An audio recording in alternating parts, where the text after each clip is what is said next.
Hi guys, welcome back to another video and welcome to my channel if you're new. Hi, I'm Femke, and in today's video I wanted to share with you how I made this rainbow flower dry brush technique kind of nail art.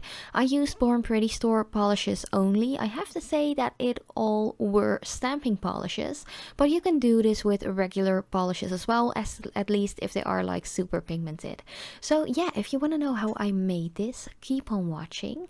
It's actually really easy to do. You don't need a lot of supplies either, just some cute little colors and you're good to go.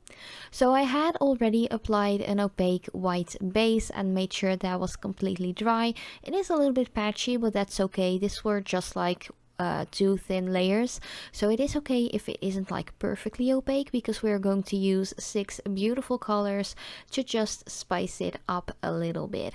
So these are all stamping polishes by Born Pretty store. As I mentioned before, Born Pretty store has a great selection of stamping polishes, a lot of beautiful colors, like super creamy ones like the ones I'm using right here, but also a lot of holographic, like duochrome, multi-chrome, even magnetic kind of stamping polishes as well. But the first one I'm going to use is called Wall. It is kind of like a pinky purple kind of tone, and I'm going to get rid of most of the product of at least one side of the brush, so you can actually do a dry brush technique. If you don't know what that is, I've made like multiple videos about it, but if you want to see me do like a full in-depth dry brush technique video, let me know in the comments down below as well, because I'm always up for video suggestions or like recommendations or requests or anything like that. So if you have any cool ideas for me to make videos about, let me know in the comments down below. Then the next color I'm going to use is called Look Back. This is just a beautiful classic neon Barbie pink, I'd say. I love colors like these. I love colors like these for like regular nail polishes, but gel polishes as well.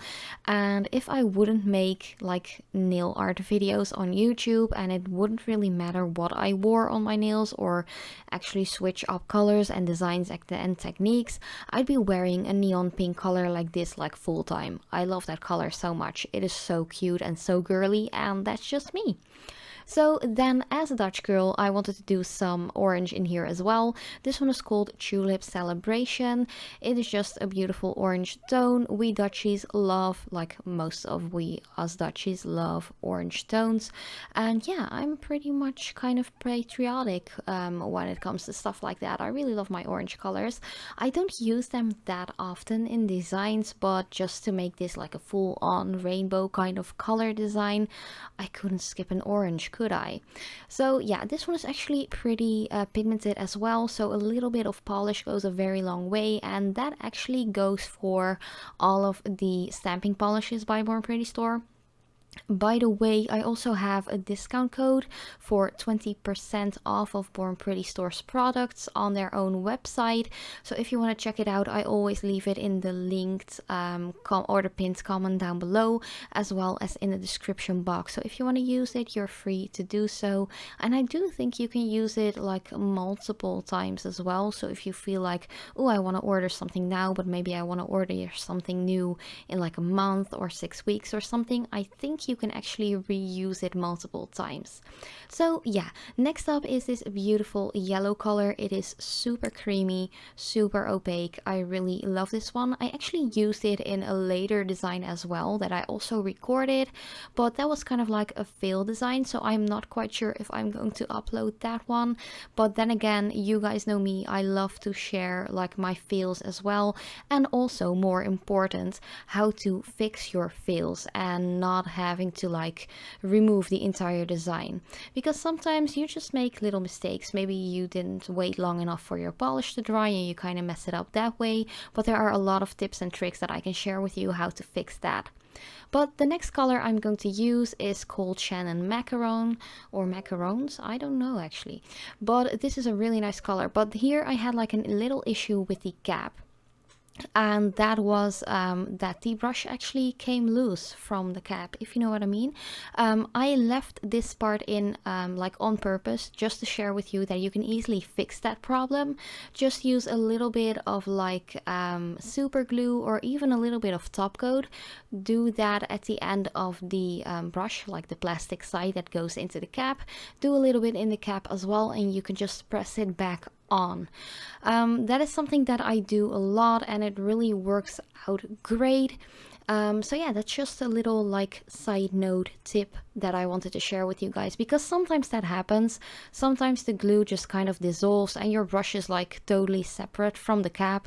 It's kind of a hassle, but it isn't something that you can't fix, and it's actually quite easy to fix as well. So yeah, you just want to keep on applying your colors. Of course, you can always choose to do this design with less colors or even more colors. I think you could easily fit like maybe 8 or 10 colors on the length of nails that I actually have here. Just for the record, most of you might already know, but these are my natural nails.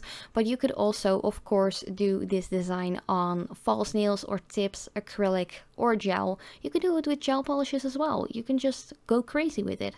But yeah, as I mentioned, like the brush getting loose from the cap happened for this color as well. This is a really lovely, like tealish kind of green color. I'm not quite sure how to describe this color because I feel like it's more green, but some people might feel like it's a little bit more blue. I don't know. This is one of those colors that is quite hard for me to kind of like describe or explain or something, because everyone will see it a little bit different, and that is a cool thing about humans as well. We all have like different perception of things, and I really love that. I love to hear from you guys. If you feel like this stone is more green or blue, would you call it a teal? I don't know. I'd say it's a teal, but maybe you have a different look on it. So yeah, just continue adding your color. It is totally fine if you leave a couple of like white patches in here. I think it gives like a more fun effect to the look as well. But to finish off this design, or at least the nail art part, I have to say, I am going in with some black stamping polish. This is an older bottle by Born Pretty Store, so this is like the old school aesthetic of Born Pretty Store. But I've had this polish for years, and I've definitely like years. I think I've had it for like 4 years maybe 3 years, I'm not quite sure. But yeah, I'm going to use a Nicole diary plate because there was like a really cute image on here with like some hand-drawn flowers, and I thought it just looked so cute, and I just wanted to add a little extra to this design. I know it's already quite a lot with all of the different colors, but I just really wanted to use this image plate as well, or the stamping plate, however you want to call it. I'm just so used to calling these plates image plates. I don't know why that is, but I've been using stamping plates and image plates forever.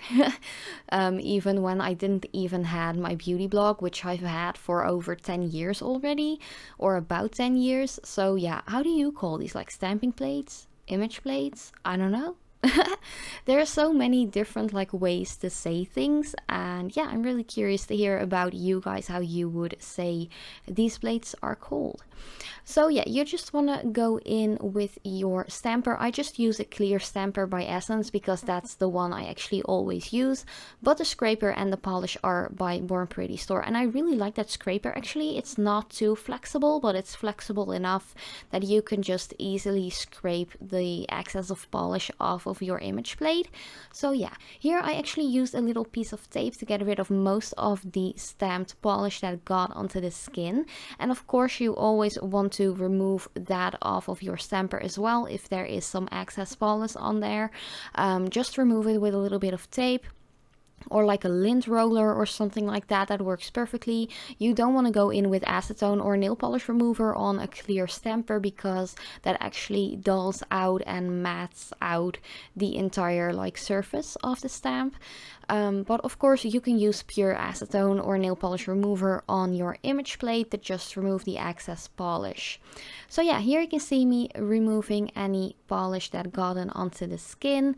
Of course you can use like a skin protection barrier or liquid latex or anything like that, but I didn't have like much time to do this design and actually record this design, because you know, I have a full-time job and I have like a household to run and stuff like that as well. So yeah, we don't have much time all the time to do nails, you know.